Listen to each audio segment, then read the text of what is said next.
is EWA Radio, the official podcast of the Education Writers Association, and I'm public editor Emily Richmond. What does it take to get students to exercise their right to vote? How are recent incidents like the Parkland school shooting and a federal crackdown on immigration influencing decisions at the polls? We're joined today by two reporters to help us answer those questions. Alyson Klein of Education Week. Welcome back to the podcast, Alyson. Thank you. Thanks for having me. And Jeremy Bauer-Wolf of Inside Higher Ed. Jeremy, great to have you here. Thank you so much. Well, it's a thrill to have both of you together, both K-12 and higher ed represented. I couldn't decide who to start with, so I'm going to do a ceremonial tossing of a coin. We're going to toss it. Jeremy, you want to call it? I'm going to go heads. Oh, it's tails. Alyson, we're going to start with K-12. All right. Alyson, Education Week recently surveyed about 1,300 teens ages 18 and 19 who are eligible to vote for the first time. Why did you want to hear from this particular demographic? So we wanted to get a sense of how well high schools were preparing students to actually be voters and where these first-time voters were getting their information, what issues mattered to them, what kinds of activities they had done in high school to prepare them to be voters and get out there and weigh in on the big issues of the day. Paint us a picture, if you will, of a teen from this survey who is more likely to vote in the midterms. So our portrait of a first-time voter is someone who is suburban. They're more likely to identify as a liberal. They're more likely to be Asian. They're more likely to be a current or former private school student, usually someone who is engaged in some sort of civics-related activities. That could be volunteering, attending some kind of public meeting. We have a whole long list. And they're most likely to identify school shootings as their top concern. And conversely, what do we know about some of the teens who are less likely to vote? So those folks are likely to identify as politically moderate. They tend to be unengaged in civic activities. But interestingly, their top concerns tend to be guns and gun control. So that to me seemed like a little bit of a dichotomy there. I mean, you would think if they're most interested in gun and gun control that they might want to be trying to influence current law and through that by having an elected official who shared their point of view.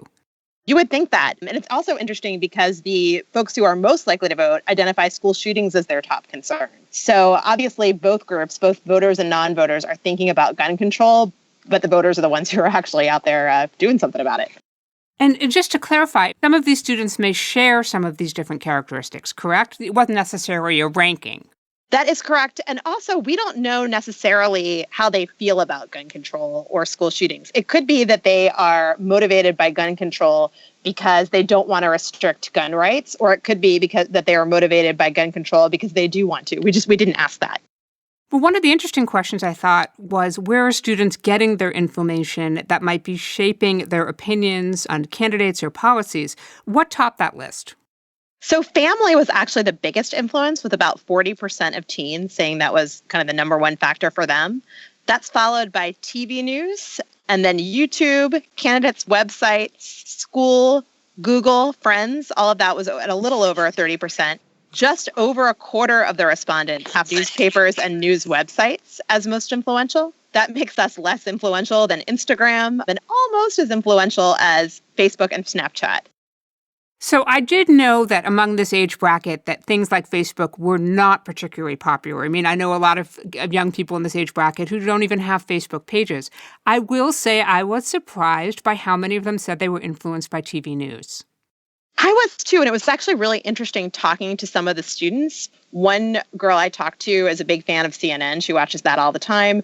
And then another guy I talked to loves Fox News and thinks that that's the only network that he can really trust. So TV news can mean a wide range of political perspectives. One of the things your story digs into is the survey's findings related to students' exposure to civics education. Tell us a little bit about what the numbers show. Well, the numbers show that students who took some sort of a standalone civics course, whether that was in high school, middle school, or college, ended up being more likely to vote than kids who didn't.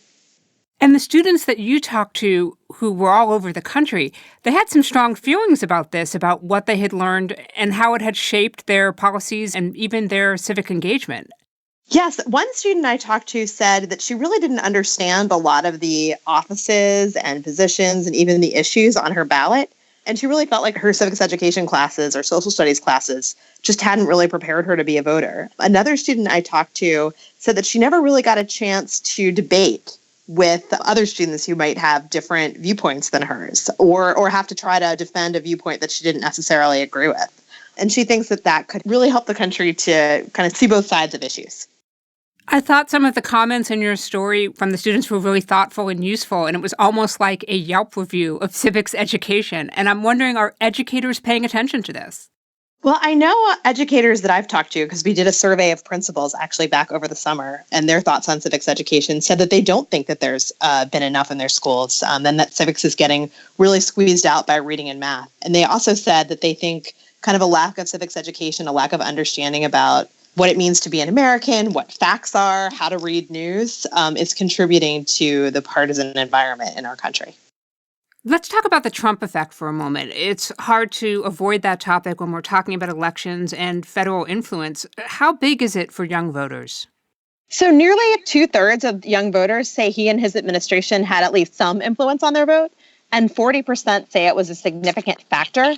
But again, like with gun control, we don't know if that means he was an influence because they want to find somebody who will back him up, or he was an influence because they really don't like the direction he's taking the country and they want to find people who will block him.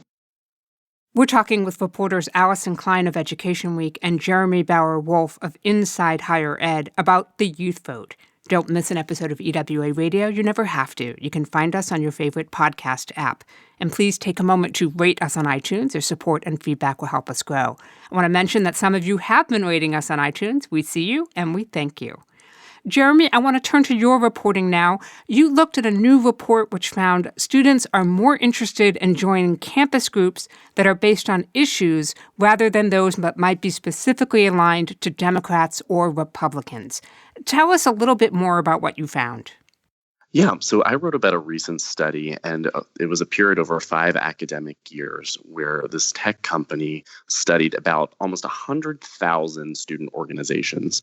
And they found that significantly more students were attracted to issue-based. So you're talking about gun control, you're talking about immigration, you're talking about LGBTQ rights, versus what you might traditionally think, the college Democrats, the college Republicans. They were far outnumbered. So I think this speaks to the general political climate here, where students aren't necessarily aligned to political parties anymore. They're aligned to something that's going to pique their interest. Well, that was really fascinating. And I'm wondering, how do the college Democrats and the college Republicans take this information? What are they doing with it? I think they're trying to figure it out. They're still galvanized and they still have a role to play on campus, in part because of their legacies. But I think right now what they're trying to do, and what administrators are trying to encourage them to do, is branch out and partner with the issue-based organizations who are going to sort of lift them up. In order to keep their membership up, they're going to really have to adjust and recognize what college students are after. What kind of lessons does this hold, though, for higher ed more broadly in terms of attempts to build civic engagement and collegial spaces on campus where people may not share the same political affiliation but want to share ideas? Well, I think it's incumbent on administrators to try to have some of these difficult conversations. I think there is a reluctance on some part to avoid making headlines, to not speak out about certain issues, or to try to arrange these kinds of conversations. But it's really going to be there where administrators are going to find success. Students want to be able to have this. They want to be able to interact on campus and with the people leading it. I can see where it would be challenging for political parties if they don't have that automatic comfort level that voters are going to turn out because there's a Democrat or a Republican or an independent on the ballot. It's got to be a lot harder to convince young voters that there's someone on the ballot who cares about the same issues that matter to them. Absolutely. And you'll also find that young voters are going to be disenchanted if they do glom onto a candidate and that candidate can't immediately perhaps fulfill his or her promise. He or she might be running on a particular platform that the student identifies with, but we all know in government, things move a lot slower and students might not be keen to recognize that. How is the trend that is played out in this study? Granted, of course, correlation is not causation, and this is just one study. How does it fit into ideas about predictions about who's actually going to turn up at the polls? Well, we're definitely seeing indications. I got a press release very recently from the Harvard Institute of Politics that college students say about 40% indicate that they're very likely going to vote. This is a huge uptick to what we saw in the 2014 midterm, where about 18% of college students went to the polls. So I think, obviously, the Trump effect is at play here. Students are enraged either one way or the other. They might be wanting to undo some of the administration's policies, or they might want to defend it. You've written a little bit about how the Trump effect is changing some of the definitions of what we might have thought were, commonly held concepts. One of them is voter rights. How does that mean something different, perhaps, to a college-age student than to someone else? I think we typically tend to think of voters' rights and voter suppression among racial groups. It's very well documented that people of color have faced these kinds of barriers before. But college students also face these sorts of barriers. They might just not be aware of how to. And when lawmakers make it more difficult for college students to register in the area where they're attending college, it has an effect.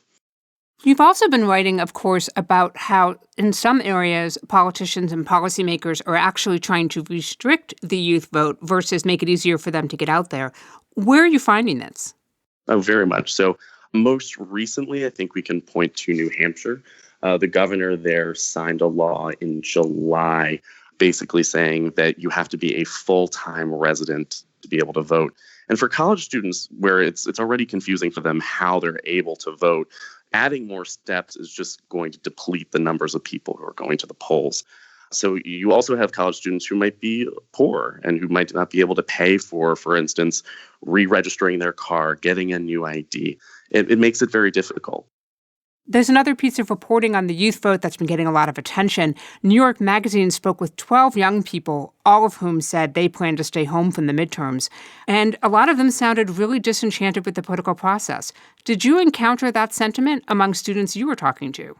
No, actually, quite the opposite. When I talk to students, I think they're very aware, at least in some part, about either an issue that they're passionate about or the fact that government and officials are making it a lot more difficult for them to vote. I think that would actually have the opposite effect the lawmakers are intending. It will actually galvanize this group. So I don't often get two reporters together, one from K-12 and one from higher ed. And as my regular listeners know, I always like to ask for story ideas for the reporters who are out there. I'd like to flip things up just a little bit, if you don't mind. And Jeremy, I'd love to hear a story idea you have for Alyson on the K-12 beat related to the youth vote. Sure. Well, you have to forgive me if you've already done this, but you were talking about the portrait of a typical voter, and what I personally would love to read is the high school student who is facing every obstacle. Someone who might be out in a very rural area, who might be disengaged, and maybe what's going to make him or her tune in and really start that sort of civic engagement that a lot of folks are looking for. Oh, that's a great idea. I would definitely read that. Alyson, on the flip side, I was hoping you might have a story idea for Jeremy, something you'd like to see on the higher ed beat. So I don't know if I have anything as good as what Jeremy had for me. And it's possible that Jeremy has already done the story. But I was thinking about Betsy DeVos's recent comments that socialism is taking hold on college campuses. So I'm wondering, I guess, story idea number one, is that actually true? Or is that just this perception because of so much youthful energy into the Bernie Sanders campaign back in 2016? And then also I was wondering, and Jeremy, you may have already done this story, but obviously we're living in this increasingly polarized society.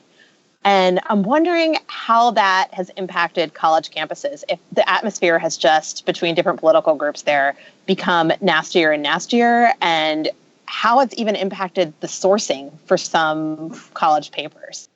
I would love to do that. I would want to see how I could define it, but absolutely, I think that is a great point. You have organizations like Turning Point, which emerged a few years ago, and that's very far right, and how that's sort of clashing with the more liberal interest-based groups on campus would be really fascinating. Alyson Klein is one half of the influential Politics K-12 blog, and she's also a staff writer for Education Week. Alyson, thank you for being here. Thanks for having me. And Jeremy Bauer-Wolf covers higher education for Inside Higher Ed. Jeremy, it was great to have you here as well. Thank you. That wraps up another episode for us. If there's a story you want to know more about, drop us a line with radio@ewa.org. The mission of the Education Writers Association is to strengthen the community of education journalists and improve the quality of education coverage. For more than 70 years, EWA has helped reporters get the story right. Have a great week. We'll see you soon.